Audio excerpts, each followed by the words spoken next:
I just want to start, obviously, my thoughts and prayers, all of ours are with Coach Leach. I don't know Coach Leach, don't have a history with him, but obviously have the utmost respect and obviously a really trying time for Mississippi State and his whole family. So our thoughts and prayers are with them. Congratulations to the volleyball team, obviously on a phenomenal season. We got to experience a few of those games here in the last couple of weeks, and we were watching Saturday night with our whole recruiting crew and everybody out, and what a season. Now it's obviously moving forward for us. It's the last couple of weeks have been a whirlwind for me, and I wouldn't do it any other way right now. I don't know that there's a book on how you would do this in these transitions, but I can tell you this, that the players have been phenomenal. This coaching staff has been phenomenal, very mature, handling this whole entire situation really well. And I went through it in 2011, 10 to 11. We kind of had a similar situation through a bowl practice and bowl prep, and it was one of those situations that was difficult. And hopefully I learned a bit from that, and out of respect for not just the players but the entire staff. And so it's been unique, but I think they've done a phenomenal job, both players and the coaches.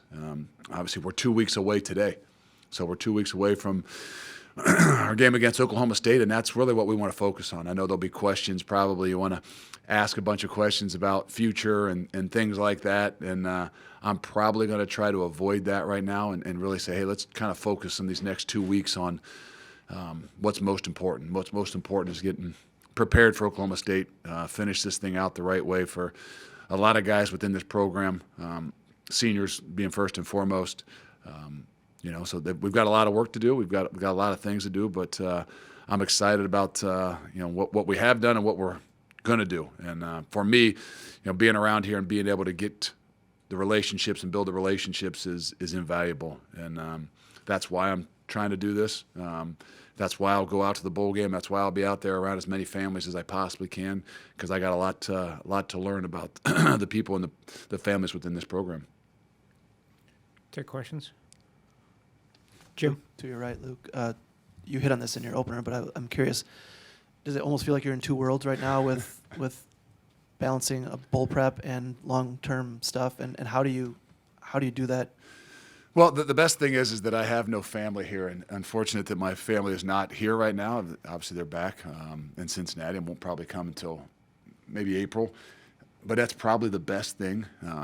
Because there is a lot to do, and try to balance the daytime as much as you possibly can, the preparation, doing what I can do, and for the guys as they prepare both offensively and defensively, and then obviously recruiting, and then getting together a group and trying to get guys aligned for what it is you're going to do for the future. There's no book on it. There's no good thing. There's no timetable. So. You come in early in the morning, and by about 10:30 at night, you look around and say, well, I don't know if I ate today, but I think it's about time to find a way to get back and get a nap and come back and do it again. So in a lot of ways, I don't want the family not to be here, but I think if they were here, I don't think it would be a really good situation for us right now. But it's difficult. It's difficult on a lot of people, and just trying to be respectful to all that are involved. Jeff, over here on the left. You mentioned the bowl game. You've had a number of players declare their intention to turn pro. Do you have an idea on personnel now, or are you still working through that? For example, quarterback, offensive line, secondary. Where does that stand right now for you? It's pretty fluid, and even today we had 3 or 4 guys sick. And you still got some guys that are injured, guys that are dinged up. What we have tried to say in the team meeting this morning, what we've said to the coaches is this: what these next 3 or so practices are for, to find out who's going to be there, who's got a shoulder, who can play, who's going to be willing to do what they need to do. We know that we've lost some guys, obviously, to the NFL draft. There's 3 that jump out to you right off the top of your head.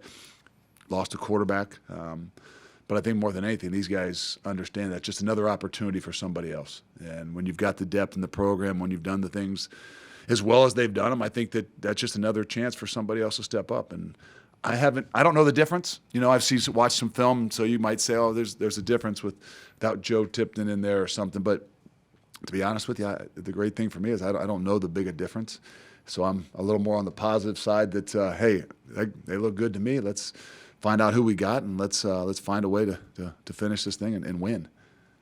Jesse? Luke, you've got the early signing period in about a week. Do you have a number in mind that you'd like to hit in that given recruiting class? And what is your approach in general to making sure that you fill it out with guys who will fit and doing it in such a short period of time? Well, we want to do our due diligence, and that's where we've spent a lot of time. Especially we went right back at the guys that they had already had committed or were committed, because they know what fits this program, they know what fits this culture, and that has a lot to do, with what we want to do in the future as well. But there is a balance, There's a balance of guys that we knew a lot about, whether they were committed to us in the past or guys that, we were recruiting that maybe we didn't have an opportunity to get just based on where we were. But it's not just hastily to say, we got to fill up this class. We got to get 20 or 22 players to sign so we can bring them in. I think that we got to be really smart with what we're doing. We've got to take the ones that we know are going to be a good fit. And I think there's plenty of that. I mean, whether it's, you get through the early signing period and you still have the normal signing period in February, there's going to be a lot of opportunities. Everybody would say, well, what about the transfer portal? I'm going to be honest with you. That's not the way we want to continue to build our program. That's not the vision that I have. I don't think that's the vision for what this place is and should be, meaning that you take high school kids, you develop them over a 4 or 5 year period, and you get amazing results. Now, we all understand that there are some situations where you've got to fill the gaps, and that's, to me, what it would be as a transfer is, hey, where do we have to fill gaps at things? But we want to build from within. We want to build from, recruiting 18, 17, 18, 19-year-olds and having the time with them and doing it the way that we like to do it. Leah, and back. Coach, last time we talked to you, you were still kind of unsure what your coaching role would be, what Jim Leonard's would be like coming into the bowl game. Now, obviously, we know Jim Leonard is going to be staying up through the bowl game, just for the bowl game. Have you found a little bit more what exactly those roles are going to look like for both of you guys in a couple weeks? It's been really good. I mean, I've been kind of a head coach that probably doesn't do a whole lot with a lot of other positions and things. Well, that's not me by nature. It's I would be down there with the D-line. I'd be, over with the backers. I'd be, doing some other things, running some special teams. But right now I'm kind of just figurehead and being a head coach and trying to keep, tempo going and things like that. Jim is doing a phenomenal job. He's obviously, comfortable in running the defense and, taking the situations. I sit down with him, every day, once a day, every other day. I mean, just kind of, hey, what do we see with this? Let's look at these schedules and things like that. So there's been a lot of collaboration to do things really well together. But for me, it's unique. It's different. Being out there at practice, I want to do what it is that they're doing, mainly for the coaches and for the players. I mean, this is a consistent thing that they've been. We're running the practice schedules like they've run them, really kind of smooth. There's no need to change things right now. And so that's why I said in the opening about what a respect I have for these guys and the maturity and how they've done things is it's been a little different. You have a 7:30 staff meeting where you're, hey, just let's go over this practice schedule real quick. Hey, you guys are running this. I'm just kind of, making sure I'm out there to, get to know these guys and keep everything rolling and smooth. So what position? I'm not really coaching a position. Kind of trying to stay out of the way as much as possible and just trying to help manage the flow of things as best as I possibly can, and building relationships. Colton. Luke, you've had a couple of guys that stated their intention to transfer that then, said they want to come back, and Michael Furtney and Marcus Allen. What were those conversations like, and how did those kind of happen? Well, from the get-go, we didn't want to lose anybody. You don't walk in the door and say, hey, we're gonna change a bunch of things. This isn't, the way we want to do it. So we wanted to keep everybody here. And to a T, I think probably everybody, even the guys that did transfer, most of them I had an opportunity to sit down with and try to say, hey, we really want you to be here and want you to be a part of this. And obviously a couple of those guys that had declared their intentions. And, we didn't let up on them. I thought that they were here for a reason. They were here because they love the culture, they love the environment, and they love the place.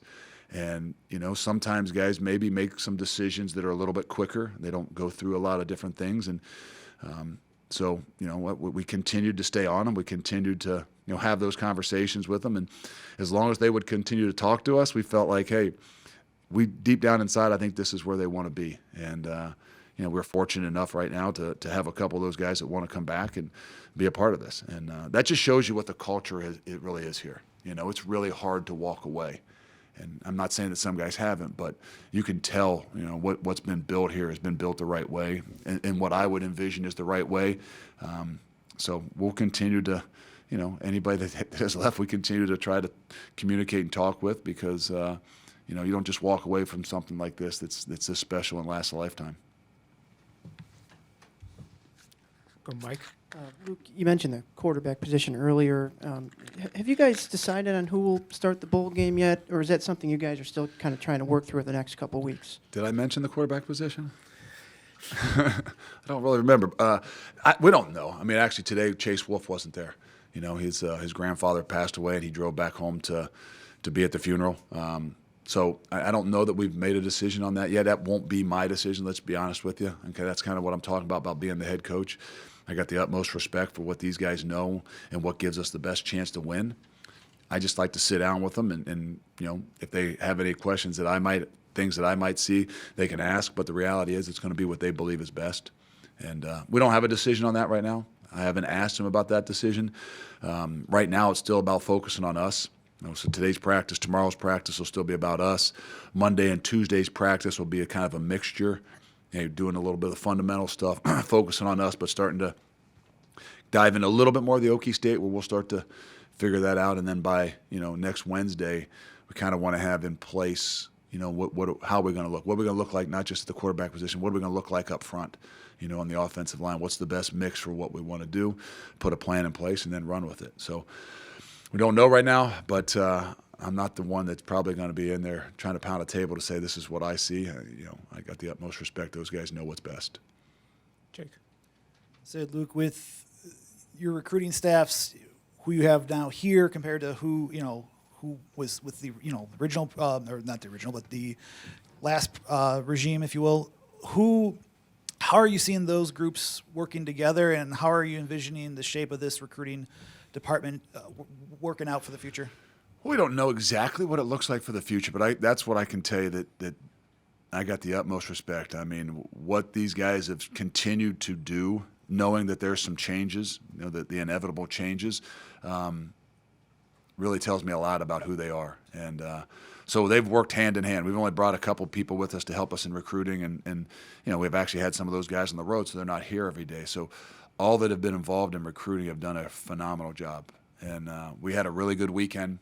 And it's not because, all these new people were coming in. It's because of what those guys have done, how well they, think of this place and what they want for the future, whether they're going to be here or not. And I couldn't be more proud about how that's been and how it's been handled, and even how the mesh has gone with just a few of the recruiting guys that have come with us, just because, we know them.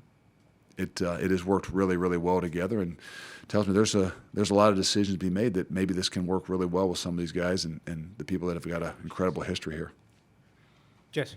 Luke, I have two questions for you. First, you'd said previously that all the coaches who are still here, assistants, would continue through the bowl.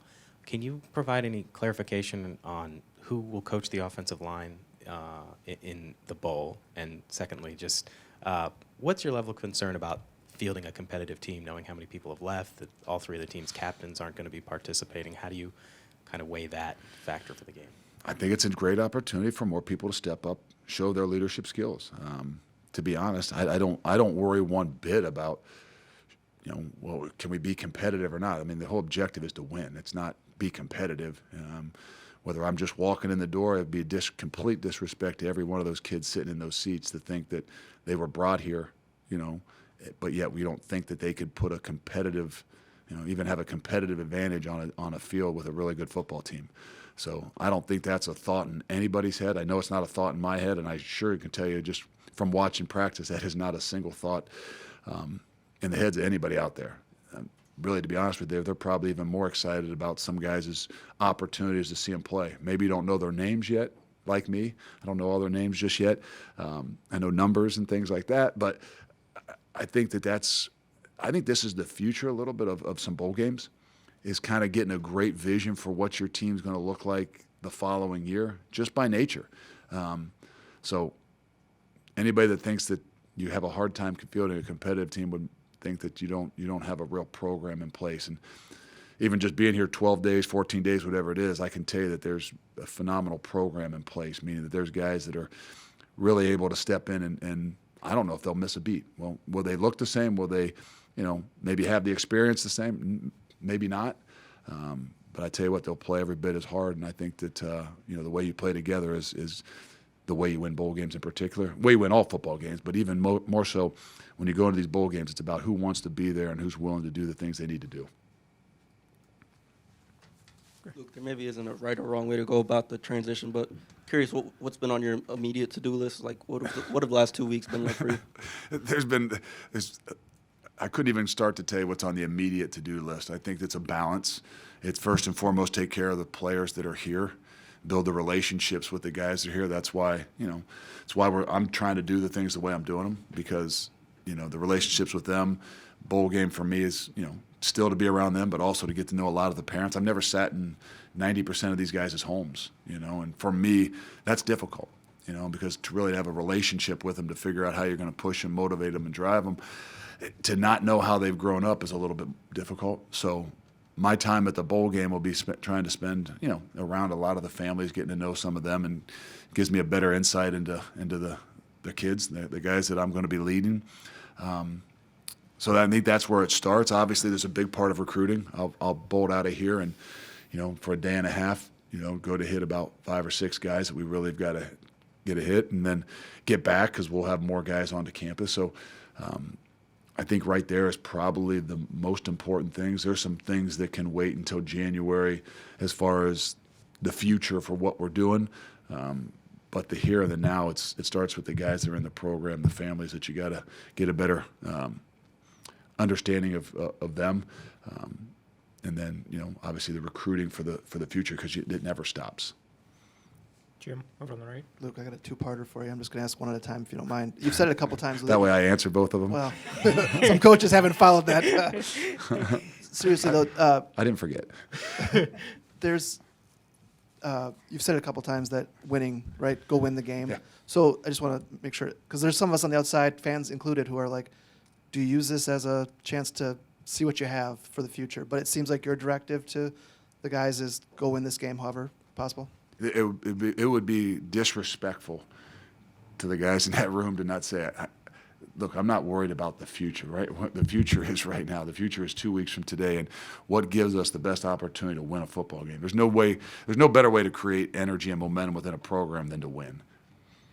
My second part is this, maybe too in the weeds, but you said you're going to be a figurehead, right? So on game day, are you making decisions on whether to go for it, field goal versus whatever? I mean, or are you leaving that to someone else? I will converse, I'm sure. I mean, I think that we will be aggressive. I mean, before we go to the game, I'll sit down, obviously, with Jim and Bobby and really kind of figure out, hey, what's the strategy here, That's where I will suggest things. But I've always, even where I've been, I mean, I communicate with the defense on, things we want to do to give the suggestions or the aggressive nature to the offense, and vice versa. So it's not like there's any one man always making the calls. I think that it'll kind of be similar to that. I've been really sat down with both sides of the ball to say, okay, now what do you want? How do you envision this thing? But we will. I think that's what next week is really all about. And I've been, like I said, as respectful as much as just say, hey, let's script these things. Let's go about this the best way possible. But then let's sit down and put our heads together, because the most important thing, bar none, the most important thing is to win. Jeff. You've talked about having to answer some questions about your team in terms of personnel. Oklahoma State's in the same position, if not more so. When you start preparing for them, what kind of task do you envision, probably not knowing who you're going to see at certain spots or what you expect? I think that's the uniqueness of bowl games in general. When people have 3-4 weeks to prepare, you often get some different stuff. And we've kind of thought about it. We talked with Jim. We've sat down, looked at the stuff. I mean, you got a different quarterback. The good thing is what Coach Gundy has been there. I mean, I don't know that you're going to see a whole lot different. It might be a different guy. They might have different strengths offensively. So I would assume that they're going to be who they are, no matter who the quarterback is. I mean, that's it's been pretty darn good over a long period of time. I think defensively, you're a little bit different. Not just because they're missing their middle linebacker won't be playing of any sorts, but it's also, I think, a newer in the defensive scheme. And as you kind of watch through some things, you see different things, whether it's week to week, whether it's 3 down and 4 down, and so I think there's a little bit more of the unknown of what you'll get defensively. But sometimes that's why, really you kind of focus on what you do, and not as much. Obviously, you got to have preparation, but that's why people would say, well, you go in a game, should you start doing some things new? Because no, in a bowl game in particular, the key is to be able to make adjustments. You guys got 3 weeks to prepare for you. They're going to do something different. And if you're doing what you do after that ball's kicked off, the adjustments become, what wins football games. And that's where I look at what they've done here, and they've got a system, they've got a scheme that gives us the best opportunity to make those adjustments and win the game. Got time for a couple more, Zach? I have a two-part question as well. Do you know who's going to be coaching the offensive line? We'll have some guys. There's a lot of people within this building that can coach the offensive line. All right. I mean, if there's one thing that I learned about being here, there's plenty of offensive line coaches. Right. I mean, we've got them all over the place. All Americans. Maybe Mac will be down there to coach the O-line a little bit, but there's no shortage of who's going to coach the offensive line and how they've done it for a long time. Other question is, when you're on the recruiting trail or looking at the transfer portal, when you're looking at quarterbacks, what are you looking for? What kind of attributes are you looking for from a guy that is going to lead this offense that's been reported that You you're just gonna said run? it right there. Leader, winner. And I think that they come in all different shapes and sizes. But if you don't find a leader and you don't find a winner, I don't care how accurate they are, I don't care how big they are, I don't care how fast they are, Obviously, we all have the things that we are looking for. I've always wanted a guy that can move. It doesn't mean he's got to be a running quarterback, but if you can't extend things, you can't make things happen with your athleticism, I think it limits you. And so that's a part of it. But they've got to be well-rounded. I think you've got to be able to throw the football, and I don't think that there's anybody out there that you take that you wouldn't say can throw the football. They might be a better athlete than they throw the ball, but I think it's about a balance. But the intangible things I think was what's so critical. We've got a lot of people within the program that want to evaluate quarterbacks, and I always tell them, I said, you can bring guys to us, you can tell us about the intangibles, but understand something. There's some guys that specifically will evaluate the quarterbacks. I'm a defensive lineman by heart, by nature. If I'm out there trying to tell you about a throwing style and trying to evaluate exactly how this release looks on a quarterback, that's probably not what we want. So we got a bunch of guys within that recruiting room that bringing you quarterbacks all the time and trying to tell you this guy looks really good. I'm like, well, just tell us what his intangibles are. We'll get it into the people's hands that need to really kind of evaluate what the mechanics and all those things look like, because that's a developmental position as well. But it's really tough to develop a leader. It's really tough to develop the guy that's just a flat winner.